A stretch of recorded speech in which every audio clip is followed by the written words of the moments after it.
कार्तिक मास महात्म। प्रेम से बोलिए जय श्री कृष्ण, राधे राधे।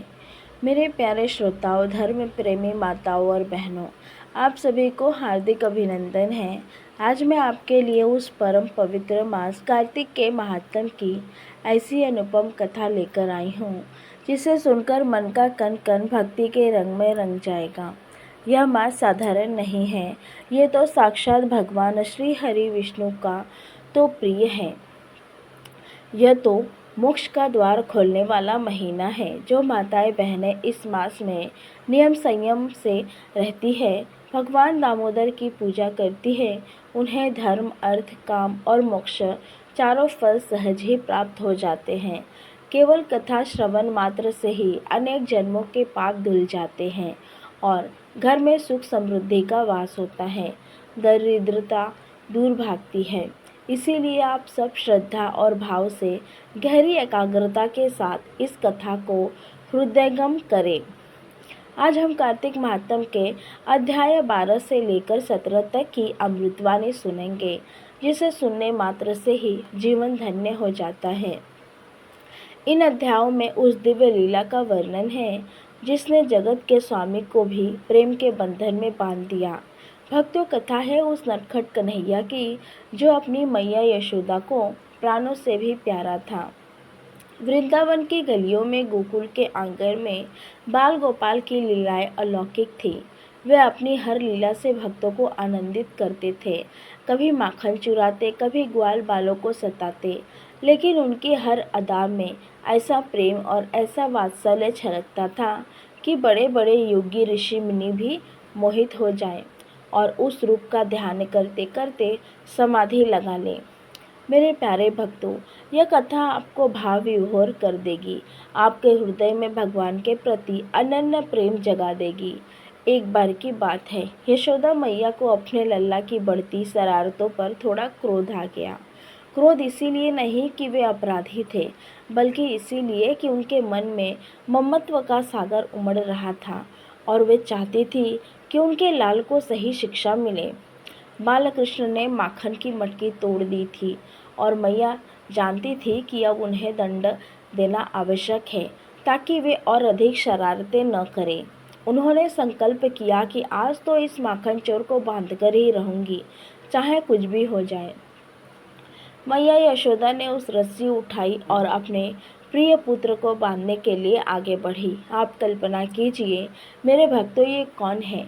ये वो है जिनके एक इशारे पर सारे ब्रह्मांड नाचता है, जिनके पेट में करोड़ों लोग समाये हुए हैं, जिनके रोम रोम में अनगिनत सूर्य चंद्रमा समाये हुए हैं।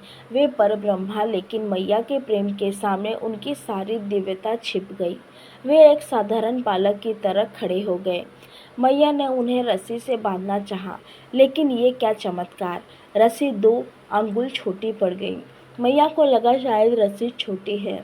उन्होंने तुरंत दूसरी रस्सी जोड़ी, तीसरी जोड़ी, गांव भर की रस्सियां ला लाकर जोड़ी, पर हर बार रस्सी 2 अंगुल छोटी पड़ जाती थी।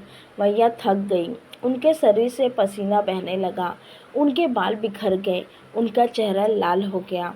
उन्हें आश्चर्य हो रहा था कि इतना छोटा बालक और इतनी सारी रस्सी। यह देखकर नटखट कन्हैया मुस्कुराने लगे। उनकी आंखों में शरारत भरी थी। वे अपनी लीला दिखा रहे थे। मैया की यह दशा देखकर जो अखिल ब्रह्मांड के स्वामी हैं, उन्हें दया आ गई। मेरे प्यारे श्रोताओं, यही है कार्तिक मास का सबसे बड़ा रहस्य। यही है भगवान की भक्त वत्सलता। भगवान ने केवल प्रेम के भूखे हैं, वे सिर्फ भक्ति के बंधन में बंधते हैं। जब मैया ने थककर हारकर प्रेम और विवशता से भरी आंखों से बिल्कुल लाचार होकर देखा, तब भक्त वत्सल भगवान ने स्वयं ही बंध जाना स्वीकार कर लिया।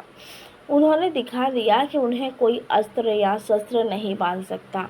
उन्होंने केवल भक्त का निश्चल प्रेम और माँ का वात्सल्य ही बांध सकता है।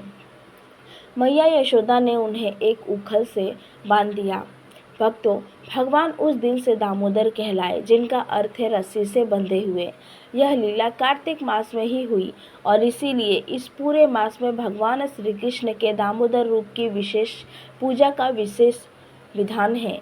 हम रोज दामोदर राष्ट्र का पाठ करते हैं। इस कथा को सुनने से, इस लीला का चिंतन करने से भगवान हमारे सारे बंधन, हमारे कर्मों के सारे बंधन काट देते हैं और हमें अपने प्रेम के बंधन में बांध लेते हैं, हमें मुक्ति प्रदान करते हैं। यह दामोदर लीला हमें सिखाती है कि भौतिक बल, धन, यश, विद्या, इन सब से भगवान नहीं मिलते। भगवान मिलते हैं तो केवल शुद्ध हृदय, समर्पण और अनन्य भक्ति से, ठीक वैसे ही जैसे यशोदा मैया को मिले। कार्तिक मास इस प्रेम की साधना का मास है। यह भगवान से जुड़ने का सर्वोत्तम अवसर है। इसमें किए गए छोटे से छोटा प्रयास भी भगवान के धाम में बहुत बड़ा फल देता है, वह अक्षय हो जाता है। अध्याय 13 और 14 में इस बात का बार बार उल्लेख है कि दीपदान और तुलसी पूजा का महत्व इस लीला से जुड़ा हुआ है। जब दामोदर उखल से बंधे थे, तभी उन्होंने यमुना मार्जुन नामक 2 वृक्षों का उद्धार किया था, जो वास्तव में कुबेर के पुत्र नलकूबर और मणिग्रीव थे। ये दोनों अपने अभिमान के कारण, अपने मद के कारण वृक्ष बन गए थे और उस उखल से टकराते ही भगवान ने उन्हें मुक्ति दी। यह हमें बताता है कि कार्तिक मास में भगवान हमारी अहंकार रूपी गांठों को भी खोल देते हैं, हमारे सारे दोषों को दूर कर देते हैं। बस हमें उन्हें सच्चे हृदय से प्रेम से पुकारना है। यही वह समय है जब हमारी आत्मा परम पिता परमात्मा से सहज ही जुड़ सकती है, उनका सानिध्य प्राप्त कर सकती है। अब हम आगे कार्तिक महात्म के अध्याय 15 से 17 तक के उस दिव्य उपदेश को सुनेंगे जो हमारे जीवन को अलौकिक कर देगा। भक्तों, जब भगवान ने अहंकारियों का उद्धार किया, तब नारद मुनि ने उन्हें प्रणाम किया और इस मास की महिमा का गुणगान किया। कार्तिक का महीना केवल कथा सुनने का नहीं, बल्कि साक्षात भगवान की सेवा करने का मास है। यह सेवा ही हमें भवसागर से पार कराती है। सेवा के 3 मुख्य आधार इस मास में बताए गए हैं। पहला है प्राप्त स्थान, दूसरा है तुलसी सेवा और तीसरा है दीपदान। और इन तीनों में भी दीपदान का महत्व सर्वोपरि है, क्योंकि दीपक ज्ञान का प्रतीक है और वह अंधकार को दूर करता है। अध्याय 15 में एक मार्मिक कथा है जो दीपदान के अलौकिक फल को दर्शाती है। एक बार एक अति निर्धन और अभागी स्त्री थी, जिसका जीवन घोर कष्टों और पापों में बीता था। वह इतनी अभागी थी कि जीवन में कभी कोई पुण्य कार्य नहीं कर पाई थी। उसके पास इतने साधन भी नहीं थे। एक दिन वह किसी कारणवश कार्तिक मास में किसी शिवालय या मंदिर के पास से गुजरी। उस समय शाम का समय था और वहाँ दीप प्रज्वलित हो रहे थे। तभी एक जोर की हवा चली।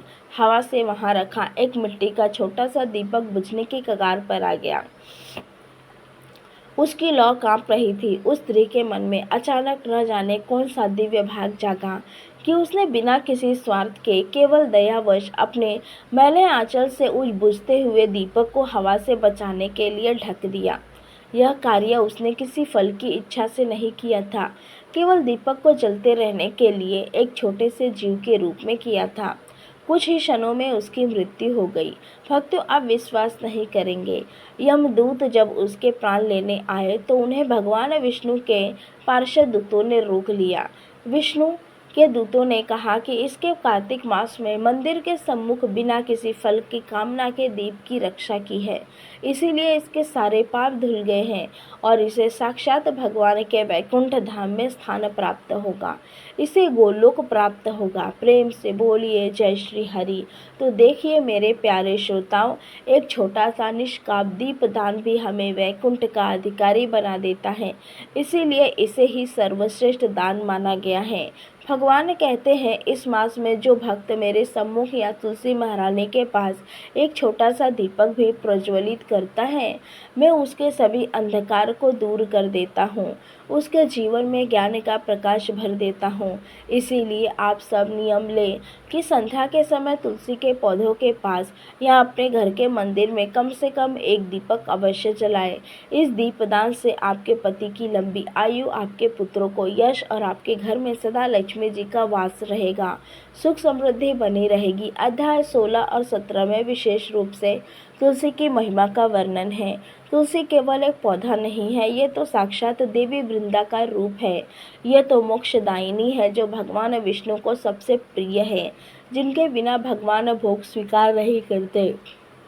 कार्तिक मास में तुलसी की पूजा, परिक्रमा और उन्हें जल अर्पित करना अत्यंत फलदायक है। इस मास में भगवान शालिग्राम और तुलसी का विवाह संपन्न होता है। जो माताएं बहनें श्रद्धा से तुलसी विवाह कराती हैं, उन्हें जन्म जन्म के कन्यादान का पुण्य मिलता है। भगवान कहते हैं, जिस घर में तुलसी का वास होता है, जहाँ उनकी नित्य पूजा होती है, वहाँ मेरी कृपा सदा बनी रहती है। उस घर में कोई दुख नहीं आता। तुलसी को जल दीजिए, हल्दी कुमकुम लगाइए और उनसे अपने परिवार के मंगल कामना कीजिए, उनसे आशीर्वाद मांगे। अब अंत में माताओं और बहनों, इस कार्तिक व्रत की पूजा विधि और इसके अलौकिक फल का उल्लेख सुन लीजिए। पूजा विधि: आप सूर्योदय से पूर्व उठकर नदी, तालाब या घर में ही पवित्र जल से स्नान करें। हो सके तो ठंडे जल से स्नान करें। स्नान के बाद स्वच्छ वस्त्र धारण करें। सबसे पहले सूर्यदेव को अर्घ्य दें। इसके बाद तुलसी महारानी की पूजा करें। उन्हें जल और दीपक अर्पित करें और उनकी 11 या 21 बार परिक्रमा करें। अपने घर के मंदिर में भगवान दामोदर की पूजा करें। उन्हें पीताम्बर, चंदन, पुष्प और भोग अर्पित करें। सबसे महत्वपूर्ण कार्य है कथा सुनना या पढ़ना। प्रतिदिन कम से कम एक अध्याय कार्तिक महात्म्य का अवश्य सुनें, चाहे वह कथा थोड़ी देर ही क्यों न हो। संध्या के समय फिर से दीपदान करें और भगवान की आरती करें। पूरे मास ब्रह्मचर्य का पालन करें और सात्विक भोजन ग्रहण करें। जीवन पर शयन करें। व्रत का फल: मेरे प्यारे भक्तों, जो माताएं, बहनें और भाई इस विधि से व्रत करते हैं, उन्हें साक्षात भगवान श्री हरि की निष्काम भक्ति प्राप्त होती है। उनके जीवन के सभी पाप, चाहे वे जाने अनजाने में हुए हों, नष्ट हो जाते हैं। उन्हें अक्षय पुण्य की प्राप्ति होती है। संतान की इच्छा रखने वालों को योग्य संतान मिलती है। धन की इच्छा रखने वाले को धन मिलता है और मोक्ष की इच्छा रखने वाले को अंत में भगवान के चरणों में वैकुंठ धाम में स्थान मिलता है। यह व्रत आपको इस जन्म के साथ साथ 7 जन्मों के लिए भी उत्तम गति प्रदान करता है। आपको आवागमन के चक्र से मुक्ति दिलाता है। इसीलिए पूर्ण श्रद्धा और विश्वास से इस पावन मास के नियमों का पालन करें। यही भगवान दामोदर का आपको आशीर्वाद है। यदि आपको ये कथा पसंद आई हो तो कृपया इस वीडियो को लाइक करें, अपने प्रियजनों के साथ शेयर करें और हमारे चैनल को सब्सक्राइब करना न भूलें, ताकि आप ऐसी और भी भक्तिपूर्ण कहानियों का आनंद ले सकें। राधे राधे।